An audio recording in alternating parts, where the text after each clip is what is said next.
How's it So going? it's going all What's right. How up? are you What's doing? up? I, I fucked my Good. ankle up last night. I'm Oh having to wear no, this really? ankle brace. Yeah. What? Um. What, like Yeah. running? Yeah. I like hit. There's like a change in the gradient, and I just completely ate shit because the shoes I had on weren't like fit for that. Twisted my ankle really bad, and so I got this complicated ankle brace, which I don't know how to put on. Yeah, But other than that, things are great. I like messed up my ankle like years ago and never really did anything about it, and it's like gives me problems every once in a while, and it's been kind of flaring up the past couple days. Probably because of you, probably because my bot because we're linked up, Yeah, it's like and my we're like body was the like trying to warn me that you were hurt. yeah, we're like it's like an avatar. Or it's like when girls' periods sync up when they hang out a lot. Yes. Men do that, but with pain. We should talk about that on the show. Our Okay, I think I ankles got it synced right. up. It fucking hurts, man. I thought I was broken at first because it felt like just when it felt Oh, exactly like when jeez. I broke it before. It's the same ankle too. Mm. It was embarrassing. People And you laughed like at me. people? There Yeah, was people around. there were people around. Nobody offered to help me or asked if I was okay, but everyone laughed at me. Are you serious? I'm dead serious. I live in Oh, Arizona. I thought it was at night. No, It it was happened. like it was like at like 6 p.m. So like the sun was still up and like people were like on walks and shit. Like people, there were several witnesses. That is. I'm so sorry. It kind of pissed me off, Yeah, it should. but that's just where I live. Oh my god. Yeah, everyone hates each other here. You got to get out of there, dude. As soon as you Yeah, can. I know you're saving up, and yeah, your we'll wife get does a out of really good here. job. That Yeah, it's is. I That's was pretty brutal. pissed. I know this guy just walked right by me and just he was like smirking, laughing.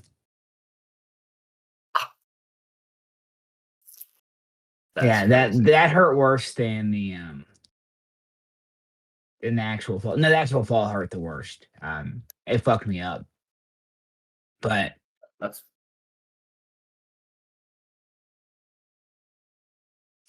god you damn. know I that's did how it not. is. That's how life is out here in the desert, baby. We hate each other, and like Bird gang. it's like the internet.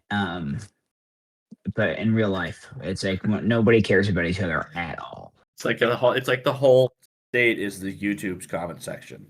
Pretty much, yes. That's a really good way to put it. God That's actually the damn. best way I've heard it articulated. Sucks. Well, one man who knows what it feels like to get shorn by Arizona citizens is Kyler Murray. Oh He's been yes, released. he has been released from his hell. Are we just starting? Do you just want to start?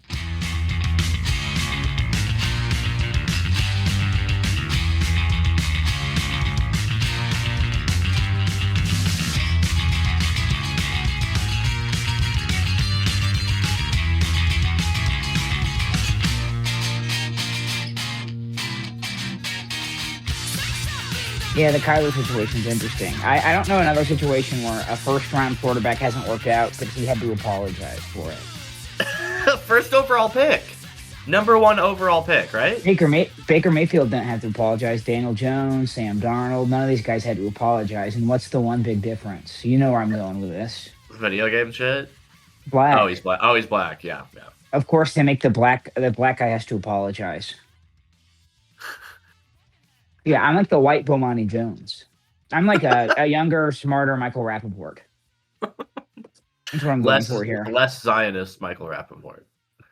With the 100% less Zionism.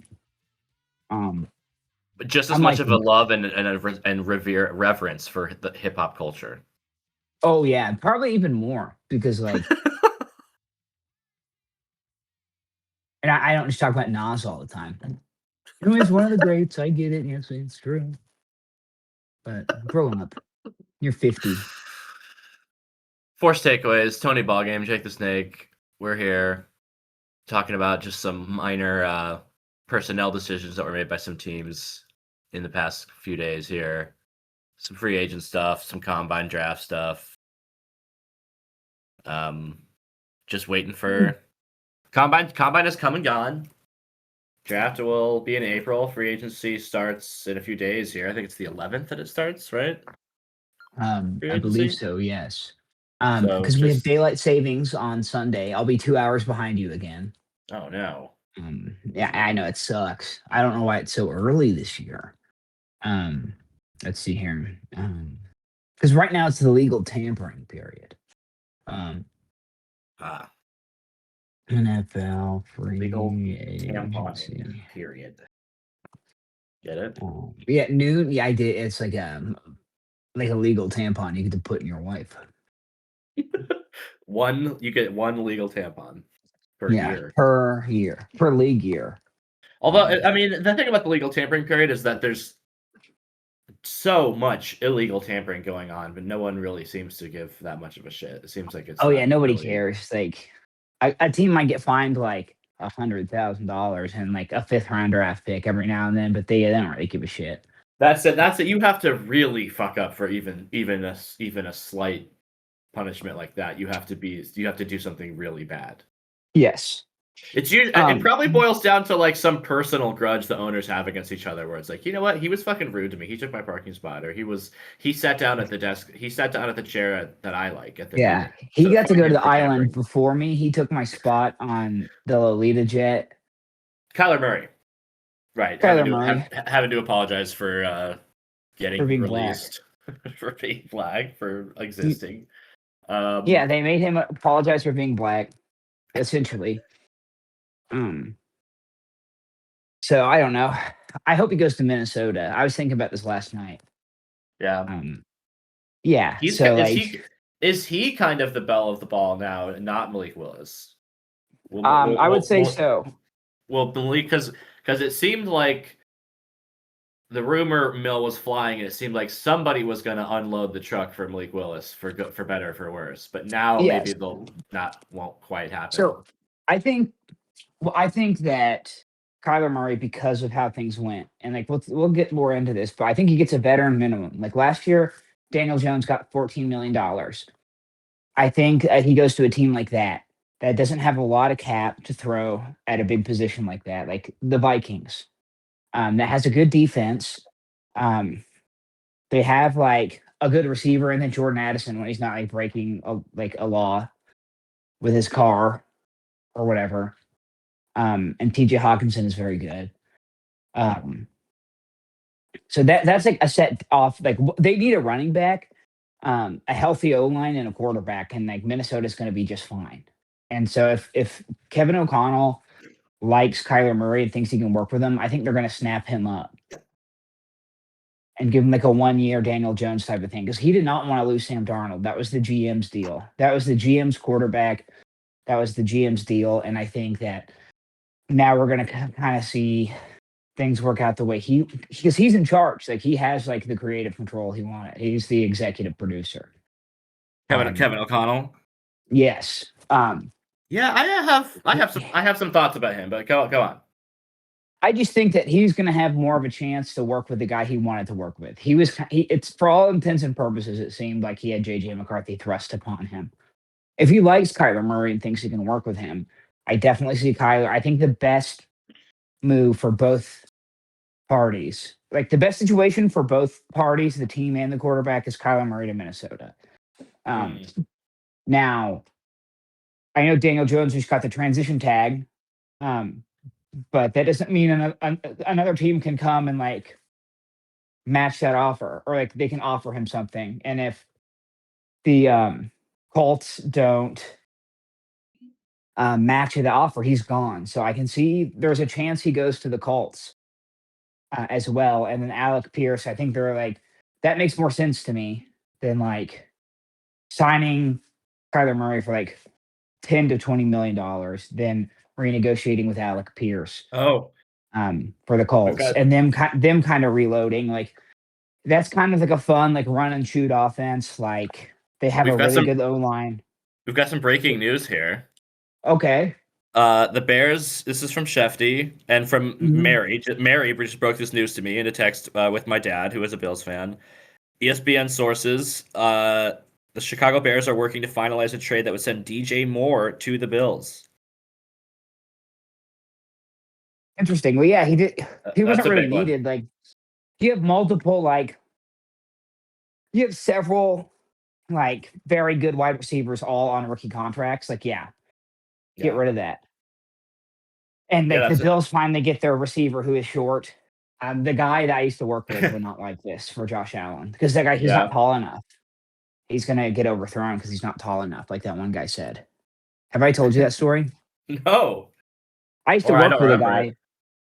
I worked with a guy who would defend Mitch Trubisky by saying his receivers were too short, and like that's why they weren't getting overthrown. They were just too short. And I was like hungover, having a bad day, and like I dressed this guy down. I was like, I was like, you sound like you've never watched football in your life before. Like, this is what you just said. And I like really went off on the guy. And it turned out that he was in like a higher department. He was like a senior director. And like I really like put him in his place. Because I thought he was just some guy. I thought he was like a sales guy, just being annoying. And like because that would happen a lot. The sales guys would You, just come and talk. no, They'd be the like all sales cracked. guys were annoying. They would just come and You're they'd telling be on me? like too much Adderall and just talk. I know it's wild. I've never worked at a place like that where the sales guys are annoying. Um, but he was like a guy, and I wasn't at that job for much longer after that. I left, but DJ Moore was unfortunately a little bit redundant on the Bears, even though he's really good. It's not like he was. It's not like it was like, oh, we're not getting what we want out of him, so let's move on from him. no, It's and kind of like I with the emergence of Roma Dunze and Colston Loveland, it's kind of like, yeah, Roma hey, Dunze, Colson Loveland, that the other receiver who has the cool name, I can oh, never remember his name.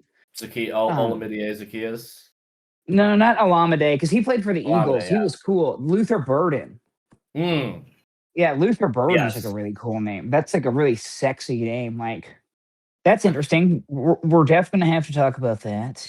Um, I think it's a great move for both teams. I mean, we have to see what we don't know if it's a good move for the Bears actually because we don't know what they're getting the whatever they yeah, however they like, the I terms don't are know still if being like finalized, but a 5'10", 5'11" wide receiver is the answer. They still need a guy on the outside. I don't think they're done yet. I think they get multiple guys. I think they're going to throw a lot at this, and like they're going to and overcorrect and be like, maybe draft somebody too. Yeah. like Brandon Beans could be like, the fucking wide receivers. And I said, yeah, but your defense is still really bad. They can't defend against the run. Yeah. So I mean, what remains to be seen. Where this is literally breaking as we're recording, so we will get the details to you folks as soon as we know them. We're working hard Shoot, here in the newsroom. working hard to get you hard. But yeah, okay. So here's my thing so back to the Kyler Murray to Minnesota thing. My thing about Kevin O'Connell, I've been sort of stewing up this week is like there's and you mentioned it. There is a narrative being built around that JJ McCarthy was forced on him. There's all these different things that come out that make it seem like, oh, Kevin O'Connell didn't necessarily want JJ McCarthy. He was trying to get Aaron Rodgers. He didn't want this guy. He didn't want that guy. And it paints him as this sort of like little small bean guy. Like he was just like incapable of making any decision. He was overridden on everything he wanted to do. And if only they would have just done all the smart things that he said, they'd be good and not bad because they did what the bad guy said they should do. And it's like he is the head coach and like the offensive play caller. Like It I'm sounds like just not 100% buying that he is this like genius that was being chained to with the GM guy, and that he was the one that blew it, or who was somebody else. Like it's a little bit his fault. He's got to have some culpability, and I don't necessarily have the highest of hopes for whatever comes next for him. He's a little on fraud watch for me, slightly. So I partially agree with you. I think that with a coach like that, you need to have personnel control. With a guy that involved in the offense, and like if you're calling plays and like you're like designing plays and like it's your brainchild, right? Like if it's your toy, You need to be able to pick your players. And Yeah. I think that the GM who didn't come from football overreached a little bit and didn't really understand that relationship. And like, for Mm. Christ's sake, like he went to his son's soccer games. He took time off when his son was born. He committed the ultimate sin of not being a true football guy and A spending true time with his grind family. guy. Yeah. Yeah. Um, so I don't know. I want to give O'Connell, like last year was bad. It was a really bad look, especially the Carson Wentz thing, that Thursday night game when he's like yelling at him and calling him a baby, and Carson Wentz is like, I just like this just ended my career. Thanks. Um, and like the one thing about Carson Wentz is like, look, I think he was kind of an egomaniacal baby in Philadelphia, but at the same time, like you can't say he's not tough. He's one of the toughest quarterbacks I've ever watched play the game, like up close. And if he's like telling you, like, hey, my arm is not fucking working, what are you doing? And he just gets hit for 3 quarters and on his bad arm over and over and over again until you like take him out of the game and then basically call him like a big shitty titty baby on TV. Like that's bad. Like Yeah, he was that was eschewing that was fucked accountability. up. That was fucked up to watch actually, because wasn't And then that like a standalone game? Wasn't that like a Christmas it was a Island game or standalone game, something? and then like Kirk Herbstreit piled on Carson Wentz, and Kirk Herbstreit never played professional football, so like he doesn't know what he's talking about. Kirk Herbstreit is probably the worst announcer in all of sports. He's so fucking bad. I'm sick of him Um, on Thursday Night Football. Honestly, I'm he's sick of spread him. too I'm sick of thin. his stupid fucking dog. I don't care Nobody that he gives a shit brings his about your dog. fucking I golden would be retriever, so man. mad. I had a boss bring his dog to one of my offices one time, and I tried to get it to bite me a lot so I could sue. Like, could you imagine? Like, I would have gotten a 6-figure settlement if a dog fucking bit me at my work. Like, if I worked in like the booth or whatever, and I was just like a sound guy, I would try to get that little piece of shit to bite me all the time. Fuck Kirk Herbstreit Or a player. and fuck his dog. I'm sorry, but golden retrievers suck. This isn't the '90s anymore. We can say that Golden golden retrievers retrievers are have fascist bad. vibes, low key. Unfortunately, They're stupid and bad, and I don't care. Here's a rule: they can't play basketball. It's absurd. What an absolutely absurd interpretation of the rule book. And I can't the believe there wasn't a single fucking adult in that room to just say, "What? No, I'm sorry." the You know what NBA is happens? facing a crisis right now. Adam Silver refuses to institute the no golden retriever rules.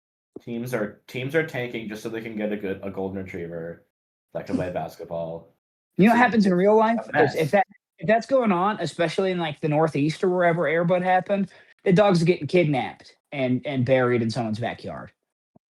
Like they're not just going to let that happen. Be It's not realistic gonna about it. happen. Um, but yeah, I don't Something know. over here. I want to give O'Connell another year to see how he is. Um, See if he can get like a quarterback he actually wants to work with, and not just like a weird little like hyper kid that like gives himself a nickname and runs around until he gets hurt. Like that sucks. Like Jason McCarthy's not good. He's very It good was at very. extending plays. That's true, but I he's gotta not good say, it at. was watching his downfall. I was, I was like wearing the suit, like the meme of like going to my my best friend's funeral dressed like shit, and then like watching my enemy downfall wearing like a Yeah, tuxedo. Like I was like, man, not that that makes me like unique or special. He had a lot of haters. He had very few non-haters, really. yeah. So, He was a hateable guy. but even some of his haters thought he was going to be good, and were like afraid that he was going to be good. I never thought he was going to be good. For that one half of that one game against the Bears, I was like, oh shit, like this is embarrassing. He's not bad. He didn't look that good, but he just looked not bad. He looked good for 1 quarter in that game. He looked good for about 3 minutes of actual real playing time in that game, and that kind of bought him the rest of the season. that was Yeah, enough. That 90 seconds of high level play in a comeback win in a really ugly game was and bolstered he's his gonna get reputation like enough for he's his also whole gonna career. get two more. He's gonna get like two more big decent contracts too because of his draft pedigree. A quarterback taken in the top 10 isn't just gonna go away. The fact that Jamarcus Russell is the outlier in the sense that he didn't get another chance, like given where he was drafted, and also I can tell you why that happened. Um, oh, he's a black guy that drinks cough syrup. Okay. Good luck. Like that's like all these owners needed to hear. They buried that guy, and I can't believe Kyler Murray had to apologize for the Cardinals not like. What did they really do? Like they got DeAndre Hopkins for like 2 years, and then they drafted like a shitty, overrated wide receiver. They never gave him an offensive line. They never gave him a dynamic running back. They could never figure out their fucking defense or their play calling. Like it was Well, a disaster. no, what's his name? The running back, Connor, right? Wasn't he? Or what was the running back that James Conner was was, really good? yeah, he was good, but he was hurt all the time. Yeah. He had like back-to-back 1,000-yard seasons where he was good, and the offense hummed when he played. Yes, that is true. But they never like invested. I will fully. stand up and fight for the Cardinals' reputation. I will put 10 toes. That's down. fine. I want to see them go to the kidding. playoffs while I live here. It was bad. Like he and Cliff Kingsbury went to the playoffs once, and like that if you're a playoff Cardinals game was an fan, absolute disgrace. They completely. oh yeah, against the Rams, it was so that bad. Was so stupid. That was a waste of everyone's time. I remember, him like trying to throw a ball in the end zone, and like he has like four guys. It's like he never had no line. He never had time to set up. Didn't he pretty much like throw the ball away on 4th down, like 4th and goal? He did. Yeah, I remember there was a really bad thing right at the very end. But he is also the quarterback where he either looks like an all-pro he plays like an all-pro, or like a guy that has no business even wearing shoulder pads. Like it's very weird, the variance in his game. So if he goes somewhere that has a philosophy, that has like coaching continuity, that has good depth, like not just at the O line, but like great skill players he can get the ball to, like he could be more than like a system guy in a good system. Like he needs to be on a team where he's not the best player. Like when they show, when it's like a primetime game and or it's like when they're showing a preview of next week's primetime game, they're like, and it's like the running back or the receiver. Where they show, one of those teams where it shows Justin Jefferson or it shows Cooper Kupp when he was going. Like he needs to be on one of those teams that has like an absolute killer at some other position, so he doesn't have to be like the main guy, and coaching too. I feel like coaching makes such a difference. The guy wasn't. Again, we'll reiterate. The guy was a freaking number 1 overall pick. That's not an accident. That's not like a fluke or a mistake. Like he was good enough to be there. Someone should be able to extract. He was gonna play baseball, and then he had that senior year that was fucking iconic. Like he won the Heisman. He played so well. Like I've watched a lot of Kyler Murray, being an OU fan, and then now living in Arizona, and I think that he has more to offer. He's like, going to be 29. He is kind of a little chud. I remember listening to his interview on Burns and Gambo during training camp last year when I'm like driving to physical therapy after I had that car accident. And he just sounded so flat. They're like, "Hey, Kyler, what'd you do in the offseason?" He's like, "Yeah, I got a dog. I went to Thailand. It's my family's Thai." And they're like, "Oh, that's cool. So how do you feel about this?" And he's like, "Oh yeah, it's working hard." Like he sounds like a kind of like an asshole. Like he's been like a rich kid prep school snob like his entire life because his dad had money because his dad played pro ball. But I don't know. I want to see him get another opportunity because he does have a big fucking arm, and like he the way he like moves and makes people miss is very unique. Yeah, the off script stuff is what it's like pays for the ticket price. Yeah, he's like the Celtics Bulls Isaiah Thomas, where he's like a little guy, but he does some really cool dynamic shit. And it's like, okay, like I want to see more of this. Sign me up for more of this without the hip problem, please. So yeah, I hope he goes to Minnesota. I also think like Indianapolis isn't like you don't have to do too many mental gymnastics to see him in like Indianapolis. I don't think like he's gonna have his pick. He's a free agent. Like he can pick wherever he goes. I don't think he's picking up the phone for the Browns or the Jets. I think the Colts are pretty married to Daniel Jones, actually. It I seems like don't it. know about that. But the transition tag, like somebody else can come in, like if there's just one other team that comes and offers him a multi-year deal that they don't want to match, he's gone. They still have to figure out this Alec Pierce thing, and like you don't just let a guy like Alec Pierce walk. Like you have to do everything you can to get him back, and also you don't know when Daniel Jones is going to be back. Achilles is a weird injury. Like it wouldn't be that crazy if he was like ready for week 1, but it also wouldn't be that crazy if it's like week 10 and we're like, yeah, I don't know like what's going on. Like we're monitoring the situation. And And like there's no the guarantee that he transition goes tactic will back. still like that could the another team making an offer type thing that can still work into next season. Like they can still do that like in week 2 if they wanted, right? Technically. I don't know what the window on the transition tag is. I don't think so, but I also don't know.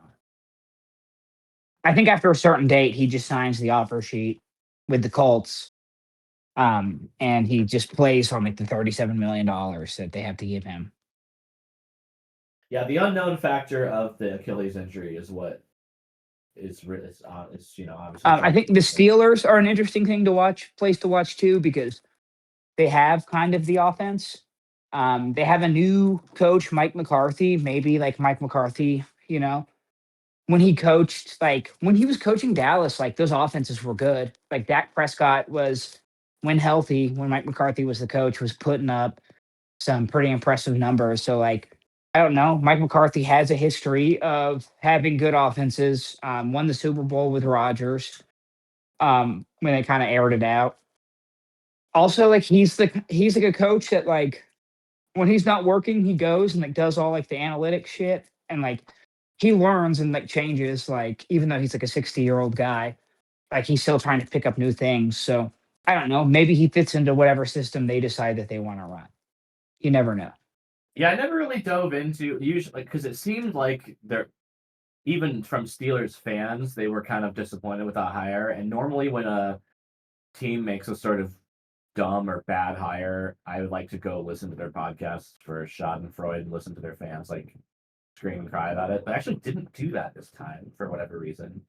So I haven't I really think thought that much about the McCarthy thing since that happened. But now that we've had some time in between the hiring and now we can reflect on it, I could definitely see why Steelers fans are annoyed because it kind of felt like with someone like with the stature of Tomlin leaving, it kind of feels like okay, let's just absolutely start totally over. Like it seems like they're trying to do another like legacy guy. Like they're trying to like be like, no, we're actually still good. We're still that old Steelers feeling is still there, and we're still we're hiring this guy who's from Pittsburgh. Hey, remember that? His dad's a cop or whatever. Like I think a lot of Steelers fans like see through that and are kind of like, no, man, we just wanted like, and also something that just occurred to me is like, don't you think there was someone on that in the Steelers organization or staff that maybe thought it was their turn almost to like you're telling me Mike Tomlin didn't have like a protege or someone like in line? Think about all the people that have been in that building for a really long time with Mike Tomlin to then see like, hey, we went and got this guy who has been out of football for however many years, for a year or two, and he's your boss now. Like, it seems. But at the same time, having said all that, Mike McCarthy, I think, is a pretty solid coach. I don't think it's going to be as big of a disaster as everyone is making it out to be.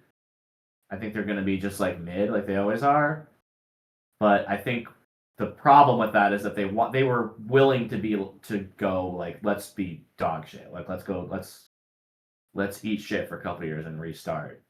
I think they're trying to like piecemeal this thing together and be like, no, let's run it back. And it was just like who on that team is still going to be who on that team is part of like the future of the Steelers? Aaron Rodgers, old ass yeah, Jalen Ramsey. Like it feels fake. Feels like a dream. It feels like a not real plan. I don't know. I don't know. I don't think he's back. I think he just wants the attention stuff again, and then he's gonna be, no, actually, I'm gonna go hang out with my fake wife, who's just a real doll. Oh, He's doing Aaron it. Rodgers. Yeah, the Lars and the Yeah. real girl thing. Um, I hope he's not back. I don't want to stare at that guy's fucking face again. The whole Steelers thing is just so weird, man. Like to your point, yeah, it feels like they signed a bridge coach where it's like, hey, like we don't want to fucking blow this whole thing up right now, but we don't really like trust this guy to lead us into the future necessarily, but we don't want to, we're not gonna take a big swing, so like here you go. Like it's like Kirk Cousins. He's like the coaching equivalent of Kirk Cousins to me. Yeah. If that makes sense. Um, for like, yeah, like we might High win with him, we four. might not. I don't give a rat's ass, honestly. We're not going to win a lot this year, but we could. So we want to be in a Come on position to like, down. I don't know, who gives a shit? Come on down to Pittsburgh. You're halfway dead anyway. We have a bunch of hills, and there used to be the steel industry here. But yeah, it used to All our be. teams are the same color. Make it easier. Yeah, I don't like that. I don't like it when places do that. Boston kind of does that too, except the Patriots and the Celtics and the And the Red Red Sox. Sox. The Celtics are a green one, which I think is a little wrong.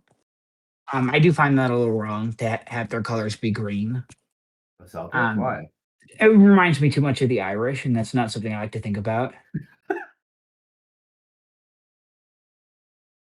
Well, if you're thinking Yeah. about Boston, you're kind of already thinking about the Irish. So why not just in for a penny, in for a pound, you know?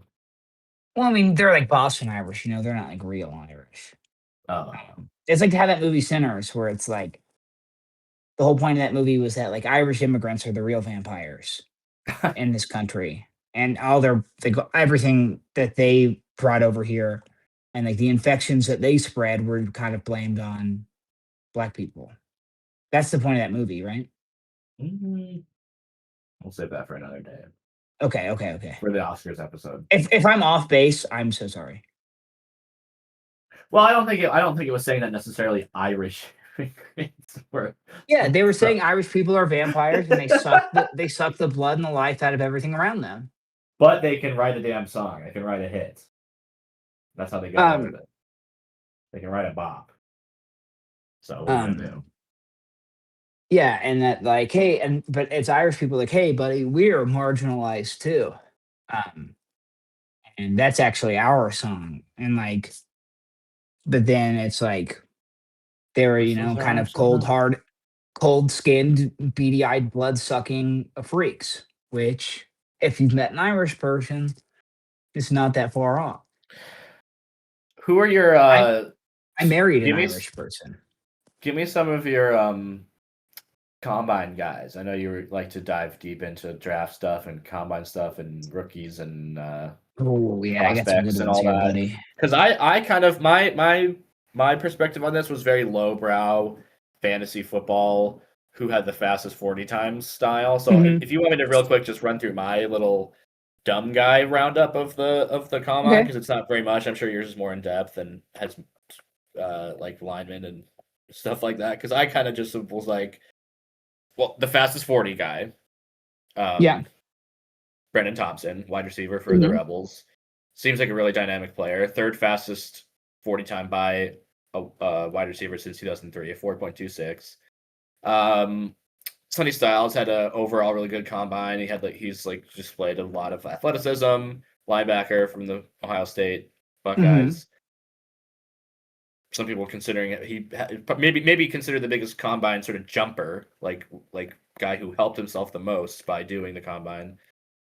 And then Kenyon Sadiq, who I think you talked about in another episode for the Yeah, Oregon Broncos. tight end. He's It, awesome. it's really hard to looking at all the mock drafts. Like obviously this is true every year that the further down in the draft you go, the less consensus there is, and the Broncos are picking whatever like 29th or something, and or 30th or whatever, and every single mock draft I look at has a different person on there.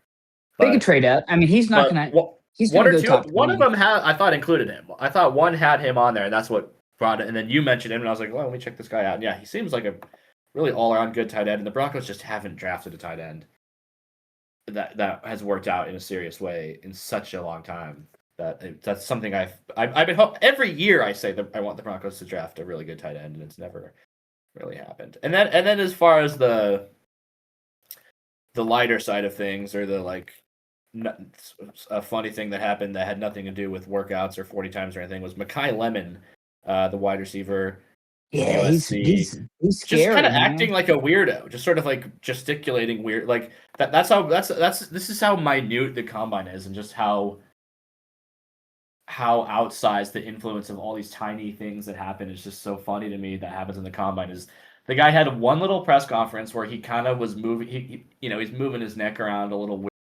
weird, and everyone's like, Mekhi Lemon draft stock plummeting. All these agents are saying that he's bombed his interviews, and it's like, guy seems like he's kind of a weirdo. I don't know. He just seems like kind of an intense little weird guy, which is like Yeah, what you want out of a wide receiver. I thought he yes, doesn't appear to have it any like is. real behavior. Like he's not like he's getting into police trouble or has any allegations against him. It just seems like he's just sort of odd, just sort of a weird guy to be in a room with. Um, yeah, he has that like wide receiver intensity that you want, and he was definitely playing it up a little bit. Or I don't know, maybe that's actually how he is, but he tested well, and that was good because he's the Bolitnikov winner, and like Bolitnikov is such like it's never like if go look at like the list of Bolitnikov winners from like the last Okay. like 20 years, and like it feels like it's mostly like journeyman wide receivers. There are some like big dogs in there, of course, but like um it's never who's like elite at the next level. Very rarely is it. He's undersized. He's like six Mm, foot, 200 pounds. Like he's been compared to a smaller Puka Nakua. And it's like, well, Puka Nakua is all like, he's not like, he's kind of big. He's not like, he plays bigger than he is, right? He's like 6'1", yeah, 6'2", 215, he but just he kind of like barrel bullies people tested. around. He's very strong. And that's kind of how like Makai Lemon plays, where he's like he's a very good route runner. He's shifty. He's a good move type of receiver, or he could be very good in the slot because of his footwork. But Mm, he plays bigger than his stature, and I think that's what excites people about him. He's really good at the attack point, and he's really good about like breaking off man. Like whenever he's getting checked at the line, he's gonna throw like smaller corners, which the league has kind of gravitated towards. Like since like the end of the Legion of Boom era, like there are shorter, smaller, lighter corners who are fast, that can match you step for step, but they're going to get bullied at the line. He could definitely be strong enough to bully a smaller corner at the line. I like him. I like him. I like his combine. My favorite receiver who had a good combine is KC Concepcion, from Texas A&M. He's going to be like late half of the first round. He's like a top 25 type of prospect. Just really like how he plays the game. He kind of reminds me of like a more athletic Cooper Cup, like a faster, like if Cooper Cup could play as a move receiver, like he's kind of like a hybrid of CD Lamb and Cooper Cup to me. I like him a lot. He's got the big playability. He's really good at the attack point. I like him. He's great. I was most excited because my guy Seth McGowan, running back from the University of Kentucky, um, sets a record in the vertical jump. I have where did I put my notepad somewhere? Here it is. Okay, let's see here. Okay, great podcasting here. Seth no, it's McGowan, okay. um, Probably forty-two edit point this stuff. five inch vertical. Um, that Right? is Yeah, Seth the McGowan. What position? yeah. He's a running back. He set a Oh, record yeah, that yeah, was the yeah, highest this year and like the highest in 10 years. His broad jump was 10 feet 11 inches, the best this year and the best since 2007. And he ran a 4.4940, which was sixth best out of all the running backs. So just outside the top five. Athletic freak. He's so good in the passing game. The only thing is he has major character concerns. He was involved in an armed yeah. robbery. Oh, His goodness. after his What? freshman season, he played as a true freshman at Oklahoma in a few games. And Mm. after the Cotton Bowl, um, which ended up being uh, um, Caleb Williams' last game with OU, he and Ramondre Stevenson had this like absolutely unbelievably good Cotton Bowl, and like it looks like this team is set up for a legitimate national championship run the next year. But you know, Caleb leaves, Riley leaves, a bunch of guys transfer. Um, and he is involved in an armed robbery. So he's out of football for a couple of years. Jeez. Um, So he's like goes as to old as treatment. he's like Ramondre Stevens and Caleb Williams' age then, right? So he's a little older, Um, or he's a little he, younger he than was him. well, he was Ramondre was a few classes above him. Okay. I think he's 22. So he's like a little older for a running back coming into the league. Um, he was out of football for a year, got went to rehab, got treatment for an opioid addiction. Mm. Went back to JUCO, absolutely lit it up at JUCO. Then like played at like New Mexico State, and then this last year he transferred to Kentucky and was. If you just look at his season stats and like glance at the box score, he doesn't look that impressive. But there's like a handful of games against like high level, like elite SEC talent where he's averaging like 6 yards a carry. He's absolutely tearing them up in the passing game. Like he has this really rare open field ability where if you just get him the ball in the open field, like no matter how, like if you're like running him off the tackle or if it's like some kind of design pass play, he's awesome. He's unstoppable. He's like a store brand Christian McCaffrey at this point in his career. Wow. And he's gonna fall. He's gonna be a mid round, a third to fifth round pick. And if he goes to the right system that uses him, like um if he goes to like a San Francisco, or if he goes to the Los Angeles Chargers, somewhere, even like I think Chiefs. The Chiefs are a really good fit. Somewhere that is going to platoon their running back, but get their pass catching running backs heavily involved in the passing game. This guy's a perennial Pro Bowler. He's going to be awesome. He's going to be like Latavian Tomlinson, except a little smaller. So you think he's going to be like a second or third round pick, maybe? I think he's gonna. I think he's gonna. Bless you, baby. I think he's gonna be a third to fifth round pick because of his character concerns, Mm. because of the Do armed you have robbery thing, any? because of the active addiction stuff that he got treatment for, and he like is heavily like highly involved in his recovery community, which is awesome. That's really cool. I like this guy. But you know how like But Bill Krosky Merritt kind of popped out of nowhere, and people were like, "Who is this guy?" He's yeah, going to be like that, but but actually better. productive if he gets the ball. If he gets volume, if he gets touches and volume, he's going to be a game changing type of running back. Um, you Yeah. talked about Sonny Styles. I really Well, really wait. like Sonny Styles. Well, wait. I was going to ask you. I mean, I know it's hard to predict that far in the draft, but like, do you have any like fantasize about any like teams that Yeah. would fit well with him, or no? I think he would be a great Christian McCaffrey replacement. I think he would do For really the well in Niners. Tampa Mhm. Bay. He would be a great piece in Tampa Bay. They get the running back not only involved in the screen game, but they get the running back involved in just the passing game in general. Arizona, if they're going to be running the McVay Shanahan offense, that um, definitely um, has a place for a pass catching running back. Um, that could be a very interesting spot for him. How about the But Chargers getting overall, him, letting Mike McDonald's cook with him as the pass he, game or as the yep, offensive Chargers. coordinator? He would be awesome with the Chargers as um that second string running back that comes in for like change of pace, obvious passing downs. I just don't know if he can block. If he can pass block, that's a Mm. huge plus. But I'm not. I need to watch more of the tape to see how he is as a pass blocker. But he's definitely like I was feeling like good about him before the combine. I'm feeling great about him after the combine.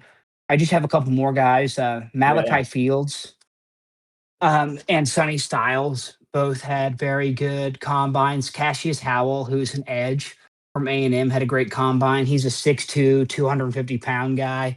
Kind of has like the perfect frame, the perfect build for a stand-up edge. Um, but my favorite, give me a second because I got to pull something up. Um, my favorite combine athlete overall, besides McGowan, is Oh, going to be Talon Green. Taylon Green is the Taylor. quarterback. Taylon Green. I kind of harassed you and our group chat about him on Saturday.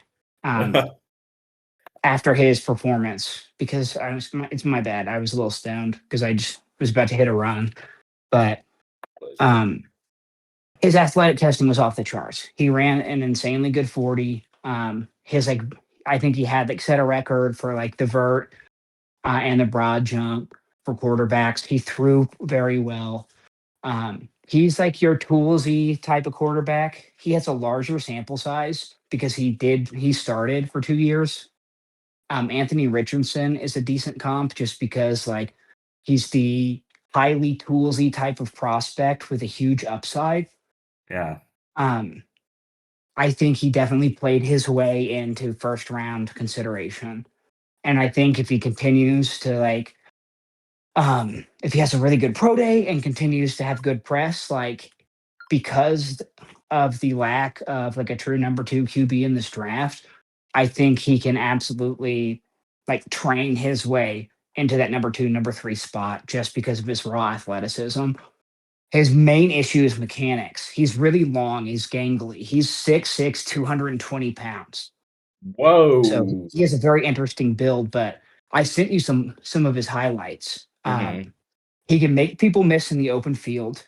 Like that's how good he is. Like he's shifty as fuck for a 6'6" guy. It's insane. He looks like a basketball player out there. The way he moves, the way he cuts, he like glides and like will break guys' ankles. Like I sent you a clip of him breaking a linebacker's ankles. It's really impressive.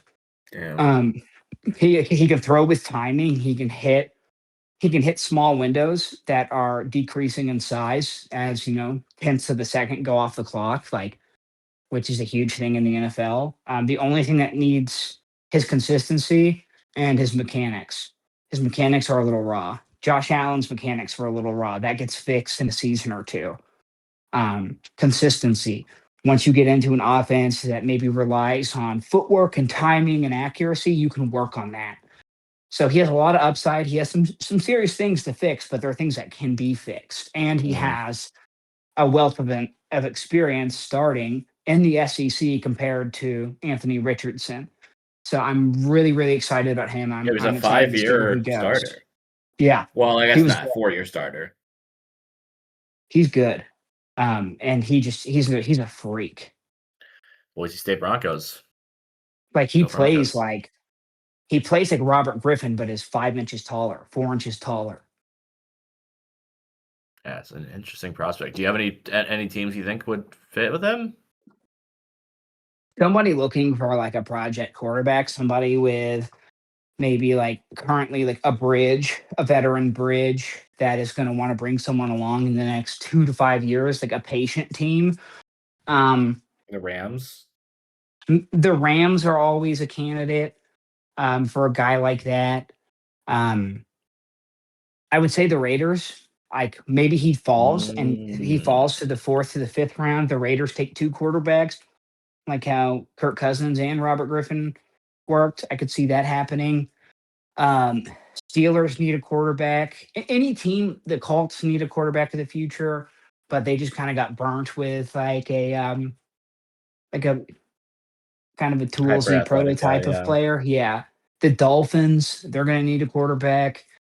Oof. The Cardinals, they'll need a quarterback, but they're like any team that is rebuilding and has time. So like the Cardinals, they gave their coach a 5-year contract because they're giving him time to actually rebuild this. So if they bring in a veteran bridge type of guy, like a Tua on the veteran minimum, or they get a Malik Willis, um, I can see it happening there.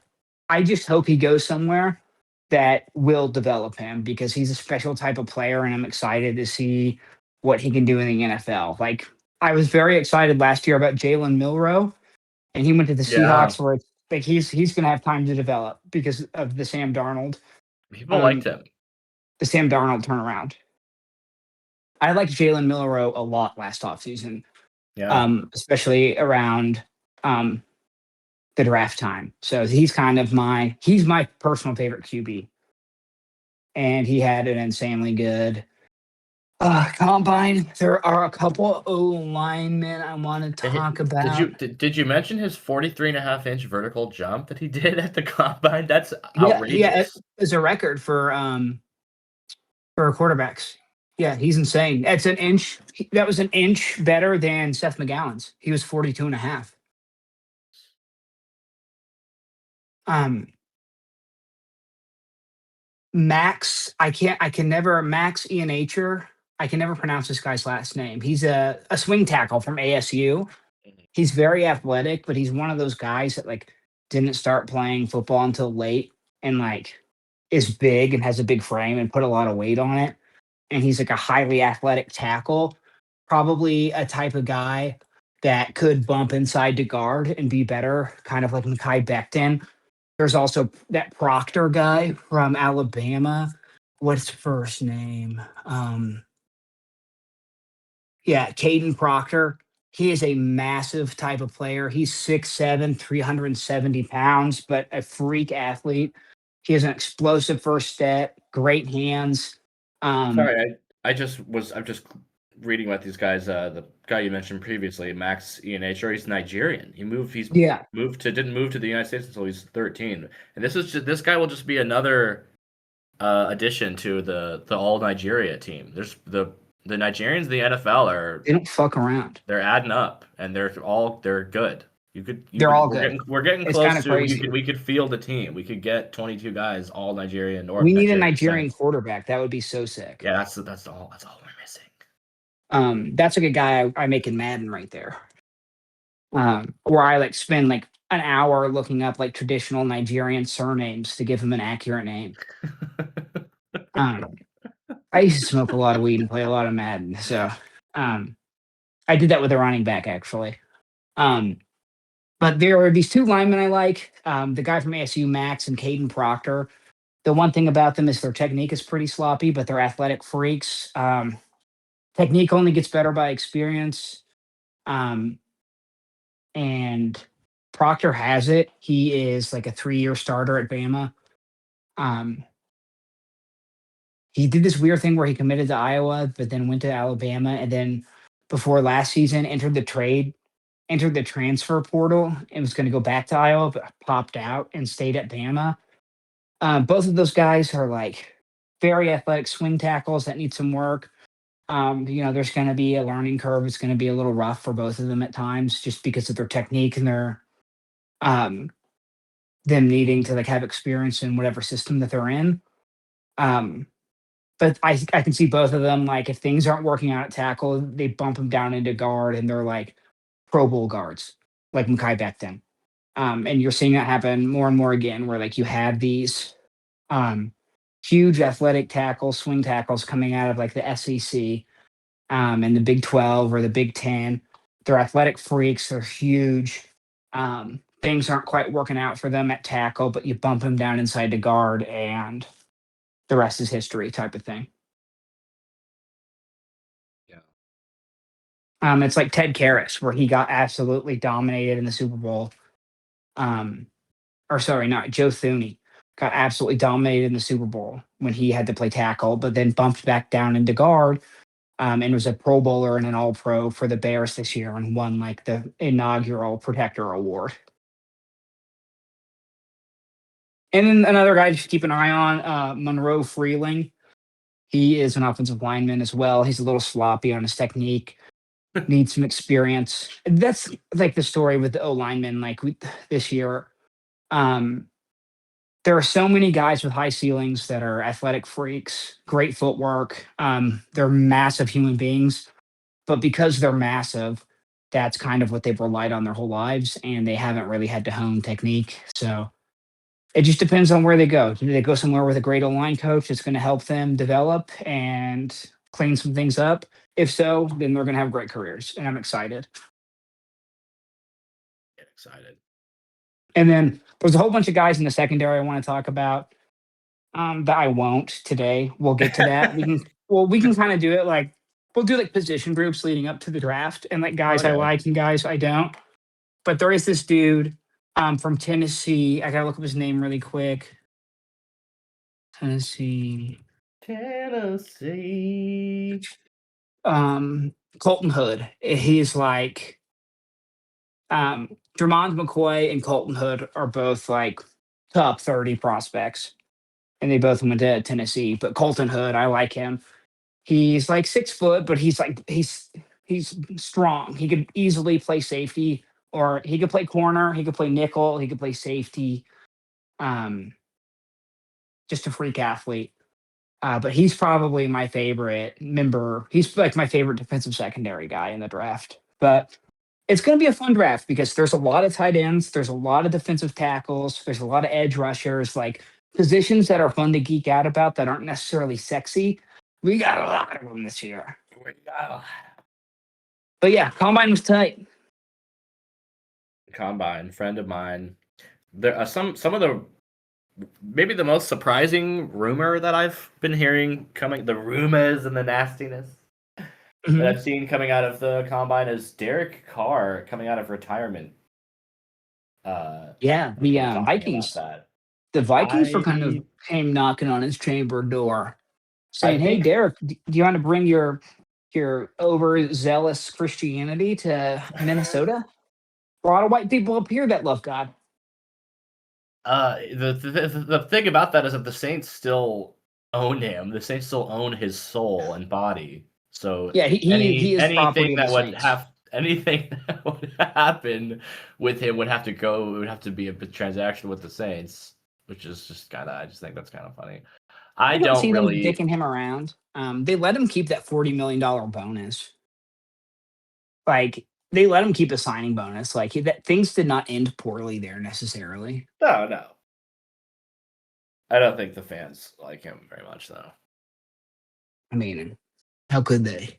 There were some other things that happened. That Bears offensive lineman retired. Yeah, Drew Dahlman suddenly, kind of out of nowhere, their center too. They're like, wasn't he a Pro Bowler? And he was very good. Yeah, he was a real. I mean, the Bears' offensive line was very good this year. He was a big part of that. Do you think he retired because he's on the Epstein list? The files. He's in the files. I don't know. Do you think so? I'm speculating. Not. I mean, based on how everyone else in the this country who's did you hear that? What? Big fart. Oh no, I didn't. I had a little one while you were talking. I was hoping you didn't hear it. I didn't. You're asking, is Drew Dahlman retiring because he's in the Epstein files? Based on all the other people in this country in high-ranking positions who are in the Epstein files, they seem to just be carrying on like when life is normal, so not trying to go into hiding or anything. So I don't think that's the case. Or if it is, then he's acting differently than all the other ones. I think it's probably just one of those things where it's like he's probably just a guy. I think I always think about this in all sports. How many professional athletes are like, they don't even like the sport all that much. They just did it because they kind of just either their dad did it or they were forced into doing it or they just kind of were good at it and kept with it. And then now they're millionaires and they're like, well, what the fuck? I'm going to just keep doing this because it's Kyler Murray life. And it's like, yeah. I think he's just one of the, not to say that the Drew Dahlman or other people who feel like this don't have passion or can't be. But when it becomes your job, it sucks. But I feel like I'm the type of person where if I was made as much money as he did, and I was like, whatever. How old is he? 25. 25. Yeah, if I was 25 and I had like hundreds of millions of dollars, and there's a chance I might get serious brain damage continuing what I'm doing, I'd be like, yeah, I'm just gonna take the money and leave. Bye. Yeah. I respect the hell out of that move. It's So shout out to him. It's interesting. He was a great player. Like Kyler's already made $122 million or whatever in the league. Let me look it up. I looked it up yesterday, and like the A's still own his rights. And the A's president of baseball operations said, had a statement yesterday saying like, if Kyler is interested in playing baseball, he like always has a home here. Which is very funny because like the A's are like just like don't have a home, and they're moving and they're so thirsty for a new image, and like eyes. They have that one really good outfielder who keeps like climbing the wall and like robbing home runs. Who's fucking sick. Do you know who I'm talking about? No. The A's are too depressing. I can't even I just think. I just saw him on Pat McAfee last year. So I watched their last game at the Oakland Coliseum. They pretty it much was sad. the commentators just kind of didn't talk for like the last 10 minutes of it. It was they just let it was all these shots of just like as after the final out. There's just like a really long sequence of shots of people just taking in the moment, and I got a little emotional watching it. Honestly, Oh yeah, I don't even give absolutely. a shit. I don't even care that much about baseball. I certainly don't give that much of a shit about the Oakland A's, but that was intense. That was really intense, and it kind of made me be like, whatever the new version of this is, I don't care for it. I don't want to be a part of it because this is beautiful. Um, It's a shame. It's a shame. Oakland still seems like a cool place. so Lots of cool people. Kyler Murray has made $170 million in his career. He is Yeah. still owed 36.8 million in guaranteed money from the Cardinals this season. And even though he's being released, that amount is locked in. Though it does have offsets, so whatever money he earns from a new team, which will be like the league minimum, will be taken out of that total. So like, if he gets signed for the league minimum $1.3 million, the Cardinals still have to pay him $35 million, which is probably what's going to happen. That's what makes him such an attractive free agent, because it's like, yo, we'll give you $5 million, and then he's still going to make $36 million regardless this year. So it really is like, this is the best thing that could happen to him. I bet he's secretly so psyched to get the fuck out of here. I would be if somebody was like, well, Jacob, we're going to pay you $36 million to leave Arizona and not come back because we're done with you, and I could like move to Minnesota. I would fucking do that in a heartbeat. Drew Dalman is 27 and has a career earnings 27. of $25 million. That's life changing money. Like, if $25 Yeah, million, I could easily never. live off that the rest of my life. Yeah, I I would would just live never like work this. a day again, and I wouldn't be living. I wouldn't be like flying private jets or like No, buying a no, no, no, no, Lamborghini or no, no. something. Just be living a I would normal life. And I would never have have to. a 4-bedroom house so I could have an office slash man cave. Um, I would have like I'd have a house like in like the Chicago suburbs of Evanston. I mean, Um, I would buy a pet lion and a pet elephant and a pet tiger and a pet deer. no, man, not me. I would Those are hang the out. only I'd put frivolous I'd put purchases. all the money. I put all the money in accounts and live off the interest, because it's like 700 grand of interest a year with that much money. So I just live off the interest. I still live extravagantly. I can still buy a house cash. My daughter is set. My granddaughter is set. You'd have Like, you could have crab legs for dinner every single night.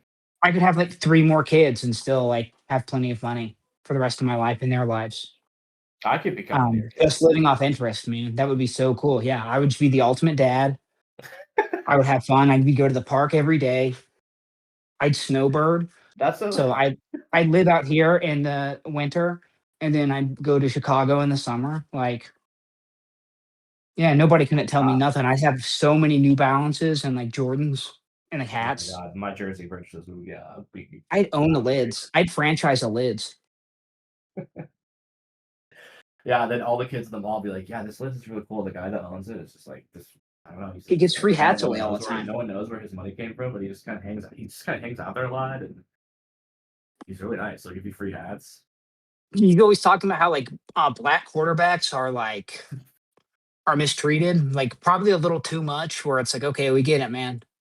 What are you trying to prove? What if you could own a lids in any city in the world? If you could franchise the lids, any great city, where would you go? In any Do mall. I need the do I so am I rich already? You're rich. Or do Yeah, I this do I is the need this same lids to do situation well? with all. Okay. No, same situation. You're a rich guy. You're sort of just opening a hobby lids anywhere on Earth. Chicago. Chicago. Um I know a lot about the Chicago sports teams. I have some fun hats. Either Chicago or Philly. Philly would be fun because like Philly sports fans aren't passionate and intense, and I bet they love the lids. How often Um, How often do you go to Philadelphia? What's that? Have you ever been? Have you ever visited? I've never been. I've never visited my family out there because we couldn't afford it when I was a kid. Um, however, this time last year, I did. when I was trying to figure out like what I was going to do with my life, I did look at apartments in Philadelphia, and I applied for one, Wow. and they still send me emails like, hey, like you like we have your like, you can use your application fee on another apartment because you never submitted it if you want. Just letting you know. Thanks, guys. Um, Did you watch the video of Skip Bayless talking about situation in Iran? no, I don't really know what's going on there. I saw that. I had a busy day yesterday, so like I saw it in our group chat. What's happening with Skip? I don't know. He made a video with his wife, who looks kind of exactly Like like him in a her. wig, yeah. It's like when Yeah, you're and the pet looks like the owner. and God, I shouldn't. We had to scrub that. I can't say that she about came his wife. correct. When the video started, and she was spitting fire. Honestly, she was saying like, "This is really bad." Trump said he wasn't going to do any wars, but now he's doing it, and it seems like a big mistake, and we should be doing it. And Skip Bayless goes, "No, that's all wrong." So he's like pro Trump and pro war. Well, he doesn't really necessarily say if he's pro Trump or not, but he at one point he says something like, Trump doesn't strike me as a religious man. Yeah, no shit, dude. You think Donald Trump has ever fucking even glanced at an open page of the Bible? You're an idiot if you fucking think that. So you're good right on that one, Skippy. He basically just says like, well, it's actually a biblical imperative that we protect Israel at all costs. So it's actually good that he did this, and it's the only choice he even had. Ooh, that's an interesting It's take. really brainwashed and fucked up thing to Yeah. believe. And you can tell his poor wife is sitting there like, she's kind of she every once in a while she kind of just makes a noise like, Yeah, she's gonna leave him. I hope she leaves him over this. That'd be so sick. Geraldine, please get your head on straight. Ditch the zero. Get with the hero. Yeah. Yeah. Mary Leave Caleb this Williams. leave this whack ass man. Yeah, fuck him. I did order stickers. I think I sent you a picture of it. I ordered 4 stickers that has like it's like the old school Eagles logo. It's Yeah, that eagle holding a Palestinian flag, and it says nice, "Go Birds, Free Palestine, Fuck ICE, Fuck Trump." nice. And I got one for me, one for my daughter. Or I got 2 for me, one for my wife, and one for my daughter. So I'm gonna put it on like my daughter's like a little wagon because she wants one. She saw it and she likes it. Free Palestine, fuck Donald Trump, bounce on it crazy style. I don't think there's anything else. Unless you had anything or anything we. Oh, Stephon Diggs getting released. Yeah, Stephon Diggs got That was pretty released. funny. That was pretty That funny. probably means like his like criminal stuff is gonna get bad. I hope for him. Like I hope there's justice. I mean, for like the people he has wronged. Um, there was another thing I saw I wanted to bring up, but I can't recall what it was. So this seems like a good time to just wrap it up. I'm I'll let you excited. take. I'm excited for the draft. I'm excited for baseball to start and for March Madness. Yeah, March Madness is. I'm excited. Yeah, the conference tournaments are all starting right now. That's gonna be sick. The World Baseball Classic is starting right now. That's kind of like a prelude way up. Where do you watch Getting that? Do you excited. watch that on like MLB Network? I think some of the games might be on MLB Network. I know some of them are on FS1. I'm low key thinking about waking up at 5 a.m. on Friday to watch the um, Japan game because the new White Sox third baseman is on there, and Oh, he's considered a favorite. I think he's the second favorite after Shohei to win MVP of the whole tournament. So, hell yeah! and the Yeah, Japan team is I really love strong. I love Japanese guys. I've been listening to this Japanese hardcore band. I think I sent one of the tracks to the group chat. Oh yes. Very good shit. There are a couple things I forgot. Trent McDuffie traded to the Rams. Yes, yeah. Gotta talk about that. Irv Smith released, or Jonnu Smith, excuse me. I always confuse those two. Um, and then Miles Garrett with his 9th speeding ticket of like 150 plus miles an hour, and like it's a speeding ticket. I don't care, but it's his like 9th ticket where he's going like 150 miles an hour. So there's something wrong there. There's something wrong with him mentally or emotionally where he feels the need to drive like that. And That's a little ridiculous. mark my words, this never ends well. People speeding like that and being reckless in a car never ends well. Look at Paul Walker. Look at James Dean. Look at Kobe Bryant. Ryan All Dunn. these men died in crashes. That's too fast, So Miles. You have it's too fast. What's going? Yeah. you have a lovely partner who just How many points does he have on his won a license? medal for her country, and Yeah, Chloe Kim, right? You're endangering your life and hers when you drive like that. Yeah, and because your lives are now tied together. She is a perfect angel who everyone loves. She is.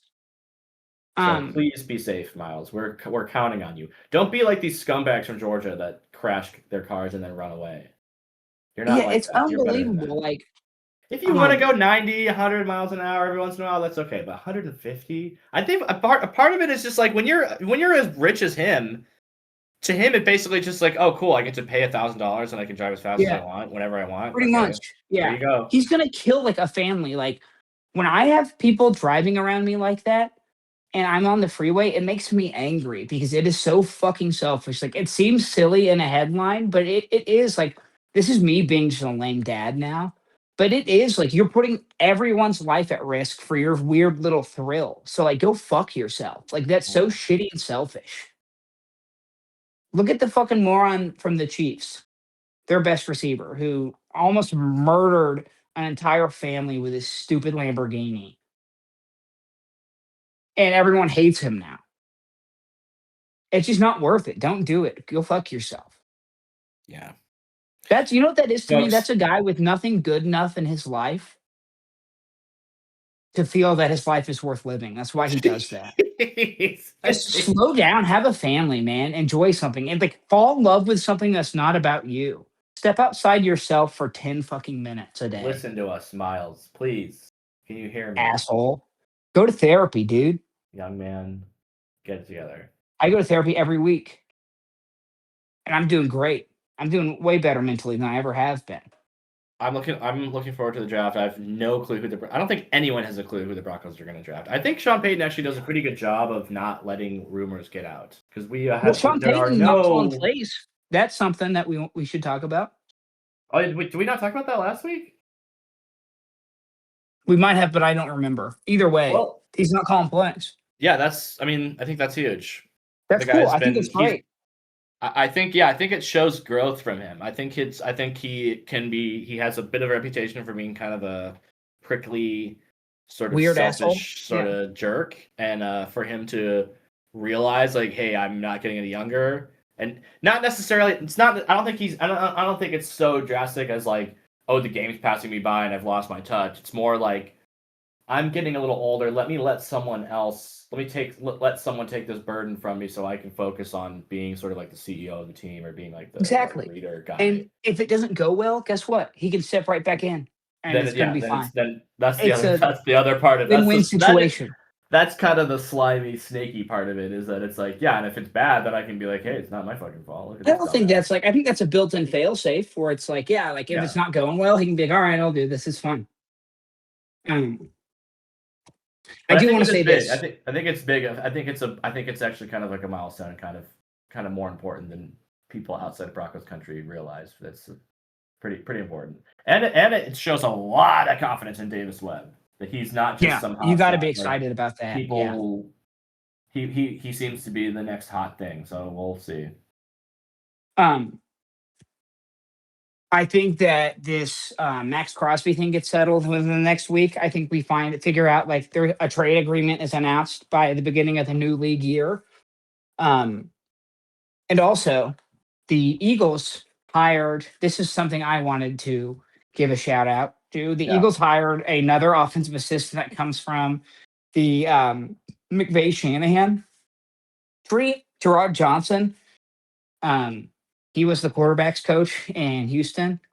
He was hired. They now have Sean Mannion, Josh Grizzard, and Gerard Johnson. So, like, they're going to be running some, like, I love it because what it shows is it's a continuity among the coaching staff. They're all on the same page, but it kind of shows that this, like, there is a philosophical agreement across the board. And that kind of continuity is something that this team hasn't seen on offense in quite some time.